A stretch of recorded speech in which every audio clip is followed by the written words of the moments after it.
rafeedo dad silic baa laga marayo waxaan ku leeyahay wallahi xaaladdeedu iska adkay laakiin se markaaba waxaan ku leeyahay wankiina ardaydi 5 mirir ma qaadanayso maadaama maanta meeshii aad martaaba ay gabi laami ay tahay laamidu iskuma jirtee laami nadiifa maanta jaamacadii markay carruurtu noo tagayso dee bajaajtuna ma raacayana dhalinyartu way iska lugaynaysayo amni ahaana aad bay nooga taageertay kaabsaamin jirnay aruurti markaan soo kalaana casharadeedan kaabsaamin jirnay horta maanta waa alxamdulillah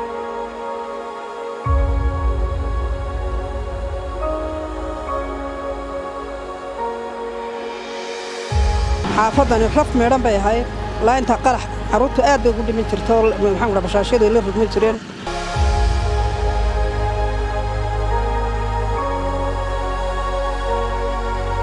bismillaahi raxmaani raxiim maanta waxaanu taagannahay annagoo ah shacabkii xaafadda wadajir deganaanaya haweenkii xaafadda wadajir waxaanu taagannahay laamidii cusbayd ee isku xidhaysay qalax ilaa xagga sare taasoo aanu ku mahadinayno oonu ugu mahadnaqayno maamulka gobolka Gabiley uu hogaaminayo maxamed aamiin xildhibaanadiisa aad baan ugu mahadnaqaynaa waanad ku mahadsan yihiin waayo wadadaasi maanta iyo maalintii hore isku mid maaha marka hore raf bay ahayd aad baynu ugu dhibaataysnayd bajaajyada oo kale markaanu raacno aad baan ugu xanuunsan jirnay hooyada uurka leh lagu siisada dhakhtarka raf bay kala kulmi jirtay markay soo umusho lafteeda raf bay kala kulmi jirtay laakiin maanta alxamdulillah waa laamidaas salaxan ee la marayo ta kala ahaan aad baan ugu hambalyeynaynayo maanta jaamacadii markay carruurtu noo tagayso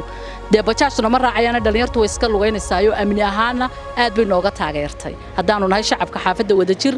ta saddexaad amnigii dhinac bay ka tahay oo jaamacaddii iyo dhakhtarkii iyo dhinac walba aad bay nooga caawisay waana ku mahadsan yihiin maamulka aad baan ugu mahadnaqaynaa wax badan bay naga caawisay maanta iyo maalintii hore isku mid maaha sanadkii hore iyo sanadka maanta isku mid maaha aad baan ugu mahadnaqaynaa haddaanu nahay shacabka xaafadda wadajir ee haweenka xaafadda waxaan ka mid ahay dhalinyarada bajaajta ku ganacsata waxaan leeyahay markii hore bajaajta kolley wadadani dhibaato badan bay nagu hayso markii hore way jajabnayd raf badanna way lahayd shil badanna ku galno maxaa raggii shilka ku galay anaa ka mid ahaa waxa weeyaan maantana dee roogga quruxda badan la dul yaacayo weejaan wadadani waa halbowlo waxa isku xidhaayeen maxaa dugsiga sare qarax guriga martida iyo maxaa dhakhtarka weyne Gabiley iyo dhakhtarka Timbeyda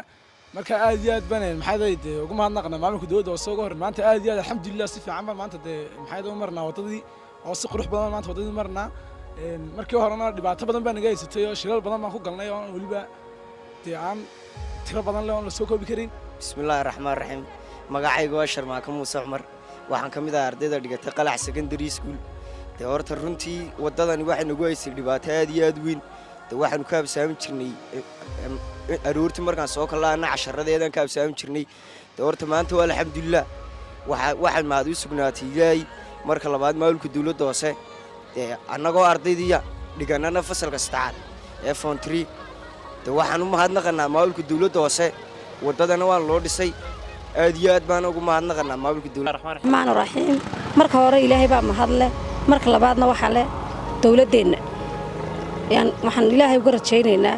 guul iyo gobonimo maadaama maanta meeshii aad martaaba ay gabi laami ay tahay laamidu iskuma jirtee laami nadiifa marka waxaan leenahay Ilaahay cimriga ha u dheereeyo dawladdeena roogna ma sha Allah raf meedhan bay ahayd maxaan kula bashaashtu way rogmanaysay way dhib badnaayeen Ilaahay mahadii baan maanta u mahadnaqaynaa wadajir baan nahay dadkii xaafaddaanu kan marka waxaan u mahadnaqaynaa xaafaddii haddaanu nahay wadadii magaaladu waxa weeyaan waa wadada baaba ayba horta mahadle isu keenkeen halkan inagoo nabad qabna marka labaad anagu wadadani waxaan nahay dadka had iyo jeer ala mara ee isticmaala xaafadaha gala ee wadajir marka anaga dhibaato nagu haysay waxaan nahay dadka bajaajada had iyo jeer isticmaala ee raaca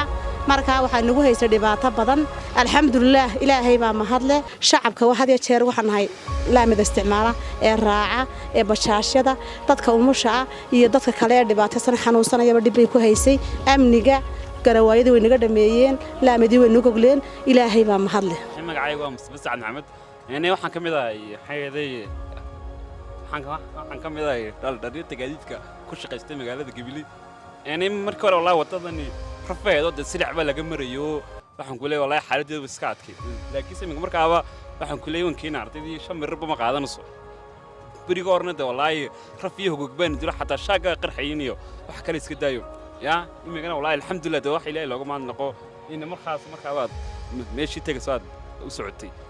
والله وتظني ودوينه هالبوليه صدح ميلود isku xidha dhakhtarka weyn iyo iskuulka qarax iyo maxayda martida marka wallahi de waxaan u maadnaqayaa maamulka degmada gobolka Gabiley ardaydoo kale subaxii aad bay habsaami jireen xiisadaha ka dhici jiray annaguna dhagax iyo godkaana dili jiray marka imika laba ilbiriqsi baan kaga soo gaarnaa aad baad u mahadsantihiin haddaad tihiin maamulkii haddaad tihiin dawladda hooseba aad iyo aad baan idinku mahadnaqanaa shil badan oo saa'idaa jiray marka maanta aad bay u fiican tahay wax shiloo ka dhaca ma jiro si fiican oo amni oo nabadgelyo qurux oo qiimo leh u socotaa markaanu imanayno dhakhtarka weyn oo kale dhib saa'idaan nala kulmi jirtay haddii aanu qof xanuunsanayo ama xaaladiisu aad u adagtay sidoo dhexdu ku sii jabayay maanta waa habiyo isagoo habiya tegaysa gaar ahaan dhagax carabka oo kale ilaa madaxtooyada ilaa guriga martida aad baa loo habeeyey ilaahay baa mahad leh wadada imika wax dhibood ka jirta ma jirto hawshaas aad bay nooga maqnayd ilaahay baa mahad leh